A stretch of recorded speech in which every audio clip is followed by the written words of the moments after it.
Question number 16. Pass journal entries for payment of the following unrecorded liabilities on the dissolution of a firm of partners A and B. A. There was a contingent liability in respect of bill discounted but not matured of 18,500. An acceptor of one bill 2,500 became insolvent and 50 paisa in a rupee was recovered. The liability of the firm on account of this bill discounted and dishonored has not so far been recorded. तो कह रहा है कि 18,000 के जो bills हैं वो हमने बैंक से डिस्काउंट करा रखे हैं. तो डिस्काउंटिंग ऑफ बिल आपने बिल्स ऑफ एक्सचेंज में पढ़ रखा है. हमें पार्टीज से बिल मिले, बिल रिसेबल, और हमने बैंक से डिस्काउंट करा लिए 18,500 के. एक ही बिल नहीं है, ये अलग अलग पार्टी से मिले हुए बिल हैं जो हमने डिस्काउंट करवा रखे हैं. वो पार्टी बैंक को पेमेंट दे देगी और बस मैटर ख़त्म. हमने बैंक से ले लिया, वो पार्टी बैंक को दे देगी, मैटर ख़त्म. पर एक पार्टी ऐसी निकली 2,500 का एक बिल जो कि इंसॉल्वेंट हो गई और सिर्फ 50 पैसा इन अ रुपी हमें दे पाई. यानी कि 2,500 का बिल है और 50 पैसा इन अ रुपी, यानी कि 2,500 का 50% यानी कि 1,250 वो हमें दे पाई. पर हमें तो बैंक को पूरा देना पड़ेगा. बिल डिसऑनर्ड होगा तो बैंक तो हमसे पूरा अमाउंट लेगा ना. तो एक एंट्री बनेगी realisation account debit to bank 2,500, जो हमें फुल अमाउंट देना पड़ेगा बैंक को. तो बैंक बैलेंस कम होगा, तो बैंक बैलेंस कम होता है तो क्रेडिट करते हैं.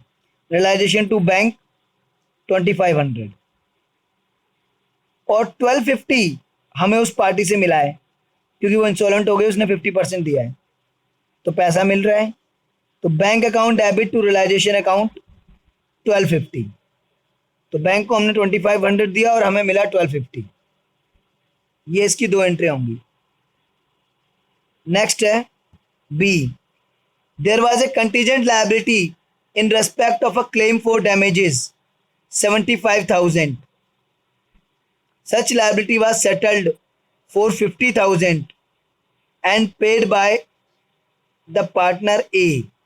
एक कंटीजेंट लायबिलिटी है इन respect of claim for damage, मतलब किसी ने केस कर रखा है हमारे पर claim for damage 75,000.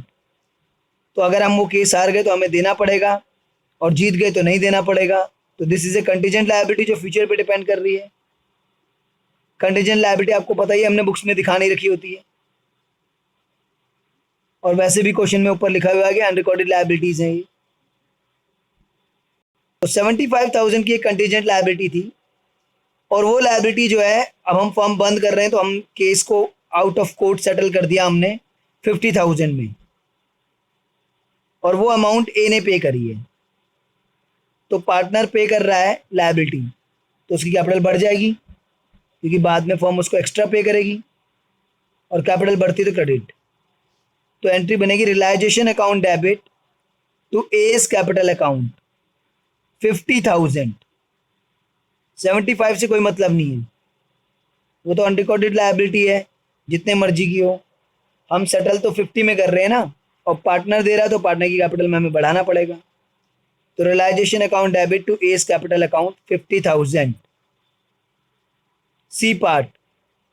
Firm will have to pay 10,000 as compensation to an injured employee which was a contingent liability not accepted by firm.